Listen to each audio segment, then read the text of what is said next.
नमस्कार मित्रों, astro talkies में आप सभी का स्वागत है। यह हमारा इतिहास और ज्योतिष मंथन के टॉपिक पर यह हमारा 5वां एपिसोड है। अभी तक आपने 4 एपिसोड देखे, जिसके प्रथम एपिसोड में हमने भारत की स्वतंत्रता को लेकर के बात की कि कैसे ज्योतिषी के जो ग्रह होते हैं वह किस प्रकार से प्रभावित कर रहे थे। और दूसरे एपिसोड में हमने इंडो चाइना वार को लेकर के बात करी कि इसमें ज्योतिषी जो आधार है, जिसको कहें कि ग्रहों की जो चाल थी या ग्रहों की जो उपस्थिति थी वह किस प्रकार से हमें रास्ता दिखा रही थी या हमें किस प्रकार के संकेत दे रही थी। एपिसोड 3 में हम 1971 में द बर्थ ऑफ बांग्लादेश कैसे हुआ, कि बांग्लादेश का जन्म कैसे हुआ, क्या आधार बना, इस चीज को हम लोगों ने समझा। और चौथे एपिसोड में हमें कुछ विश्व से संबंधित घटनाओं को देखा कि जैसे इन्फ्लेशन हुआ 1979 में, इन्फ्लेशन हुआ, एक्यूट इन्फ्लेशन हुआ, और उस दौरान में एक बहुत बड़ा चंद्र ग्रहण भी हुआ जिसे पूर्ण चंद्र ग्रहण कहा जाए। और 11 सितंबर 2001 को वर्ल्ड ट्रेड सेंटर की बात, और 13 दिसंबर 2001 को हमारे पार्लियामेंट हाउस पर जो हमला हुआ था, और 6 दिसंबर 1992 की घटनाओं के बारे में जो ज्योतिषी आधार है उसे हमने समझने का प्रयास किया। अब इस एपिसोड में, यानी कि 5वें एपिसोड में, हम 2019 में जो ग्रहों की युति, जो ग्रहों की चाल हमें संकेत दे रही है, इस ओर हमने समझने का प्रयास इस एपिसोड में करेंगे। यूं तो यह वर्ष, इस समय हम लोग 2020 में हैं, और 2020 में भी कुछ ऐसी घटनाएं जो विशेषकर महत्व रखती हैं, अगर हम पुराने समय से भी देखते हैं तो ये हमें संकेत दे रही थी कि निश्चित तौर से कोई ना कोई ऐसी विशेष घटना तो निश्चित तौर से इस संसार में होने जा रही है। और हम साथ ही साथ 2021 के विषय में भी बात करेंगे, और अगर इसके लिए हमें और एपिसोड करना होगा तो हम इसे अवश्य करेंगे। तो इस अवधि को देखते हुए कि एक एपिसोड की आदर्श जो अवधि है या कितना टाइम लेते हैं, 10 मिनट, 15 मिनट या 20 मिनट, जो स्थिति होगी उसके आधार पर हम नेक्स्ट एपिसोड को भी लेने का प्रयास करेंगे। अगर हमारा इसी में कंप्लीट हो गया तो हम 5वें एपिसोड में ही सभी कुछ पूर्ण कर लेंगे, लेकिन अगर थोड़ा विस्तार रखेंगे तो शायद समझने में ज्यादा आसानी होगी। तो मुझे लगता है कि हम अभी एक एपिसोड और लेंगे। तो चलिए चलते हैं इतिहास और ज्योतिष मंथन के अंतर्गत अपने 5वें एपिसोड पर, और इसमें हमारा जो लक्ष्य है वह 2019 में ग्रहों की स्थिति को समझने का है। तो चलिए आगे बढ़ते हैं। तो सबसे पहले हम लोग चलते हैं 29 जुलाई 2019 की जो ग्रह स्थिति है इसे समझते हैं। तो देखिए, सबसे पहले अगर हम देखें तो यह जो 2019 वर्ष है, इस वर्ष का नाम विकारी है। विकारी का अर्थ है कि विकार उत्पन्न करना। अब वह किसी भी रूप में हो सकता है। तो 2019 जो वर्ष था यह पूरा का पूरा विकार से युक्त था, तो इसीलिए इसे विकारी नाम का दे। ये हमारे 60 वर्ष को हमारे शास्त्र में बताया गया है। तो उसके अनुसार यह जो 2019 था, यानी कि संवत 2076 जो वर्ष था वह हमारा विकारी था। अब देखिए, यहाँ पर महत्वपूर्ण बात क्या है, कि क्या देखने वाली बात है। तो देखिए, यहाँ पर हम देखें तो कर्क राशि में 4 ग्रह दिख रहे हैं, और जिसमें शुक्र है। यहाँ पर देखिए, आप ग्रहों की युति को देखिएगा कि ग्रह किस प्रकार संगठित है। तो कर्क राशि में हमको शुक्र है, वक्रीय मरकरी है, जो हमारे ट्रेड को देखता है वह वक्री है। अब यही से आप समझिएगा। और साथ में सूर्य है और मंगल है।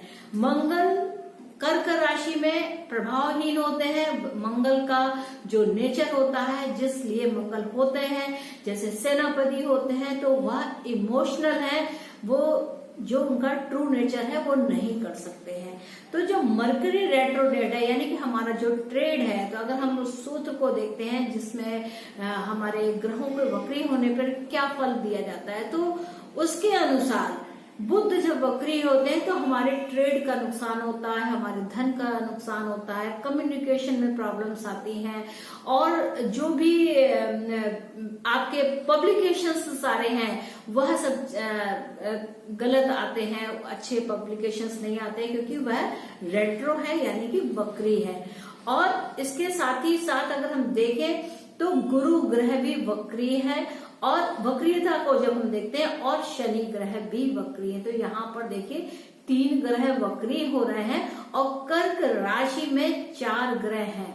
यहाँ पर यही एक विशेष बात देखने और समझने की है कि 4 ग्रहों का एक साथ एक राशि में होना, ये एक ग्रुपिंग हो रही थी कर्क राशि में, और साथ में गुरु वक्री है और शनि वक्री है। तो अभी अगले मंथ में देखिए कि अगले मंथ में क्या होता है। अब हम लोग चलते हैं अगस्त के महीने में। अब यहाँ देखिए राशि बदल गई, पर हम यहाँ पर ग्रुपिंग अभी भी चालू है। तो देखिए क्या है कि 30 अगस्त 2019 का अगर आप चार्ट देखेंगे तो सिंह राशि में हमें 5 ग्रह दिखाई देंगे। क्या क्या है? सूर्य है, चंद्र है, मंगल है, शुक्र है और बुध है, और यह सब के सब सिंह राशि में। तो यही ग्रहों की गोष्ठी चल रही है। पिछले मास जुलाई में ये ग्रुप था 4 ग्रहों का, और ये एक साथ थे, और अगले महीने में यानी जो अगस्त का महीना है, अगस्त के महीने में इन ग्रहों में एक ग्रह और आकर के बढ़ गया, और वह चंद्र था, और सिंह राशि में इन्होंने एकत्र होकर के अपने प्रभाव को दिखाया। अब देखिए यहाँ पर विशेष क्या प्रभावित हो रहा है कि सूर्य और चंद्र और बुध यह मघा नक्षत्र में है। मघा नक्षत्र एक केतु नक्षत्र है, और साथ ही साथ जो शुक्र है वह पूर्व फाल्गुनी नक्षत्र में है, और नवमांश में इनकी स्थिति विर्गो में आती है। यानी कि जो शुक्र का प्रभाव है, कन्या राशि में शुक्र अच्छे परिणाम नहीं देते हैं। तो यहीं से कुछ ना कुछ चीजें तय हो रही थी कि ग्रहों की जो यह गोष्ठी हो रही थी, यह लगातार हर मास में किस प्रकार प्रगति हो रही थी, इसे आप देखिए। और देखिए कि क्या है, जो पूर्व नक्षत्र होते हैं, जितने भी पूर्व नक्षत्र होते हैं, वह कुछ न कुछ हॉट टेम्पर्ड होते हैं। तो यहाँ पर पूर्व फाल्गुनी है, शनि की स्थिति पूर्वाषाढ़ा में थी, तो इस प्रकार ये कहीं ना कहीं हॉटनेस थी। और इस महीने में यानी कि अगस्त के महीने में जो वक्रियता थी उसमें केवल शनि ही वक्री थे, बाकी सारे ग्रह अभी ठीक थे, पर गोष्ठी चल रही थी। मेन बात आप देखिए कि इसमें गोष्ठी चल रही है।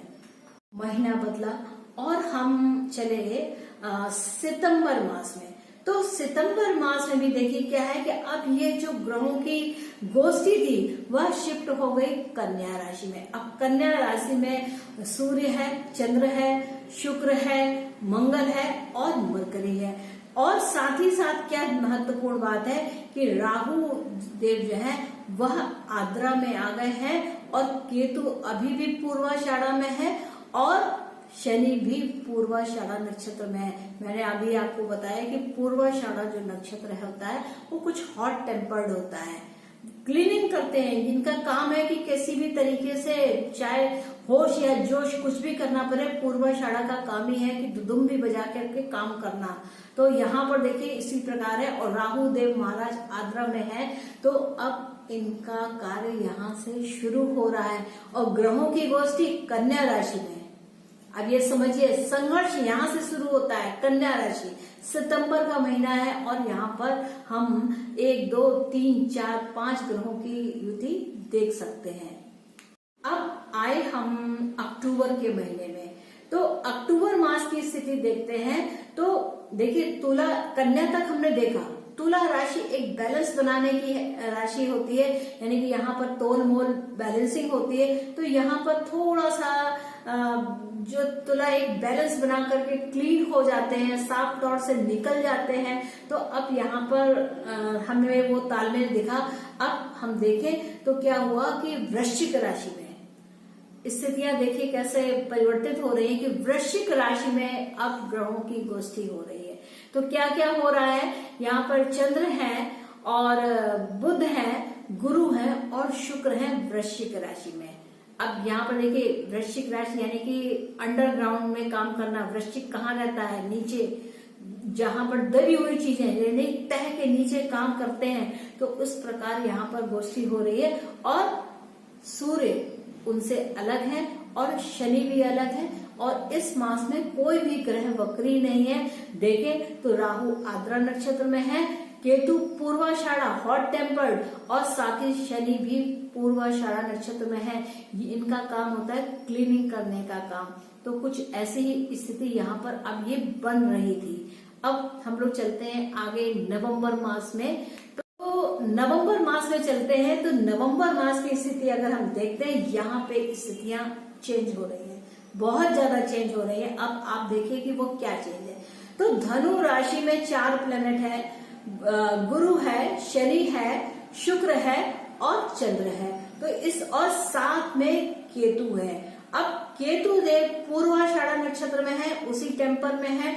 राहु देव आद्रा नक्षत्र में आ चुके हैं। आद्रा नक्षत्र साक्षात रौद्र स्वरूप, शिव का स्वरूप कहा जाता है, यानी कि अब यहाँ पर बहुत इंतहा हो गई और राहु देव अपने त्रिनेत्र, जिसे हम शिव के तीसरे नेत्र के रूप में देखते हैं, देखते हैं कि वो कैसे अपना तीसरा नेत्र खोल करके समस्त संसार में तांडव नृत्य दिखाते हैं। जैसा कि हमारे पुराणों की पुस्तकों को अगर आपको कभी अवसर मिले तो देखिए, तो उसमें शिव महिमा में इस तरीके की बात आपको दिखाई देगी कि शिव नेत्र तभी खुलते हैं जब राहु आद्रा में होते हैं।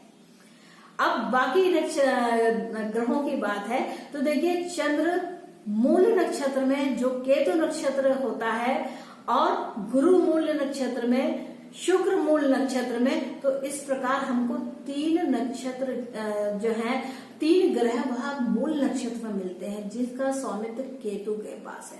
यानी कि अब केतु के पास काफी प्रभाव था, काफी प्रभावशाली थे और यहाँ पर जो 3 नक्षत्र केतु देव के अंडर आए, यानी कि मूल नक्षत्र। मूल नक्षत्र क्या है, साक्षात महाकाली का स्वरूप है। आप देखें, क्योंकि जो इसके देव हैं, मूल नक्षत्र के जो देवता हैं वह क्या है, नृत्य है। नृत्य यानी कि साक्षात काली का स्वरूप, वो रौद्र रूप, यानी कि राहु और केतु दोनों ही इस समय पर अपने तांडव पर थे और यहाँ से वह कार्यक्रम शुरू हुआ, जिसे हमने विकारी एक बीमारी के रूप में कोविड को पाया। तो इस प्रकार यहाँ पर हम इसका इनिशिएशन कह सकते हैं कि अब यहाँ से रौद्र रूप दिखने वाला था और हम सब कोई भी इस बात को समझ नहीं रहे थे। और उस समय अगर मैं अपनी बात सोचूं तो उस समय मैं काफी अपने कार्यों में व्यस्त थी। तो मेरी ग्रहों की युति पे तो मेरी दृष्टि गई, परंतु मैं इतना ज्यादा अपने निजी कार्य में व्यस्त थी कि मैंने इन सब ग्रहों को देखा ही नहीं कि वो कहाँ पर होकर के क्या प्रभाव देने का कोशिश कर रहे हैं। तो मैं इसमें अपनी गलती मानती हूँ कि इतना महत्वपूर्ण और विशेष समय आ रहा था और मैं उससे अनभिज्ञ थी। इसी प्रकार अब हम आगे बढ़ते हैं। तो आगे का जो नक्षत्र है, अब हम लोग चलते हैं दिसंबर मास में। तो दिसंबर मास में 26 दिसंबर 2019 का अगर हम चार्ट देखते हैं तो उसमें क्या पाते हैं कि इसमें धनु राशि में ही हमें 5 ग्रह और साथ में केतु देव दिखाई देते हैं, जिसमें से कि सूर्य मूल नक्षत्र में, बुध मूल नक्षत्र में, गुरु मूल नक्षत्र में, यानी कि यह 3 जो प्रमुख ग्रह थे यह मूल नक्षत्र में थे। और इस मूल नक्षत्र को काफी डिस्ट्रक्टिव नक्षत्र से कहा जाता है। जैसे काली माँ का रौद्र रूप होता है, उसी प्रकार हमें इस नक्षत्र को समझना चाहिए। और उसने वह रौरवम दिखाया पूरी दुनिया को। यहाँ से धनु राशि से ही यह सारा जो बीमारी का तांडव शुरू हुआ और उसने वहां से पैर पसार दिए और हमें एक बहुत बड़ी वैश्विक बीमारी के रूप में हमें यह केतु की जो रौद्रता थी वह हमें देखने को मिली। तो ये 26 दिसंबर 2019 की स्थिति यानी कि सारा ग्रह का प्रभाव जो है वह धनु राशि में ही स्थिति था। और राहु देव की स्थिति देखें तो राहु तो आद्रा नक्षत्र में रह करके रुलाने का काम, और उधर केतु, तो राहु और केतु का फिरोशियस जो स्वरूप है वो हम लोग को देखने को शुरू हो चुका था। अब इसी प्रकार हम आगे बढ़ते हैं। अब आ जाता है 2020। तो 2020 के भी हम कुछ क्षणों को अवश्य देखते हैं। तो मित्रों, यहाँ आपने देखा कि कैसे जुलाई के महीने से ग्रहों की गोष्ठी हो रही थी, कैसे ग्रह एक ही राशि में इकट्ठे हो रहे थे और बारी बारी से स्टेप वाइज स्टेप अगली राशि में शिफ्ट हो रहे थे। यानी कि यह धीरे धीरे कदम उठ रहे थे और हम सब इस बात से बिल्कुल अनभिज्ञ थे कि यह जो ग्रहों की चाल है, ये ग्रहों का जो मिलाव हो रहा है, ये ग्रहों की जो ग्रुपिंग हो रही है वह हमें क्या देने वाली है। हमेशा जब भी कभी कई ग्रह 3 तक तो थोड़ा सा अच्छा है, 4 भी थोड़ा ठीक है, पर इससे जब भी ग्रह अधिक मात्रा में 5, 6 या 7 ग्रह होते हैं तो कोई ना कोई विशेष घटना को अंजाम देने वाले होते हैं। हम लोग को यहाँ समझना चाहिए कि ग्रह इकट्ठे हो रहे हैं तो यानी कि कहीं ना कहीं कुछ ग्रुपिंग भी हो रही। अब यहाँ पर क्या था कि इस ग्रुपिंग का जो ब्लास्ट होना था वह धनु राशि से ही होना था। धनु राशि यानी कि आपके विश्व की राशि, और विश्व राशि जो है वह वहां से स्प्रेड होती है। अब यहाँ पर ग्रह एक एक करके अलग होना शुरू होते हैं कि जैसे जनवरी का महीना आता है कुछ ग्रह अलग हटे, फिर फरवरी का महीना आया और ग्रह इधर उधर हुए, तो धीरे धीरे करके ग्रह जो थे वह 5 से 2-3 होते होते तक बिखर से गए। तो देखिए इस प्रकार जिस प्रकार से ये जो एक बीमारी थी ये जिस तरीके से इसने स्प्रेड लिया, तो क्या हुआ, धनु राशि में पहले इकट्ठे हुए, उसके बाद इन्होंने स्प्रेड होना शुरू किया। तो मित्रों, ये मेरा कहने का उद्देश्य था कि ग्रह जब इकट्ठे होते हैं तो हमें कोई ना कोई महत्वपूर्ण घटना होने का संकेत दे रहे होते हैं। तो मित्रों, ये तो थी भाग 2019 की कि किस प्रकार ग्रहों ने ग्रुप होकर के हमको संकेत दिया और हम उस संकेत को समझ ही नहीं पाए। अगले एपिसोड में अभी आपने 5 मई 2019 के बारे में देखा कि किस प्रकार ग्रह इकट्ठे हो रहे थे। अब हम लोग 2020 में चलते हैं और देखते हैं कुछ विशेष घटनाओं में ज्योतिष में ग्रहों की स्थिति को।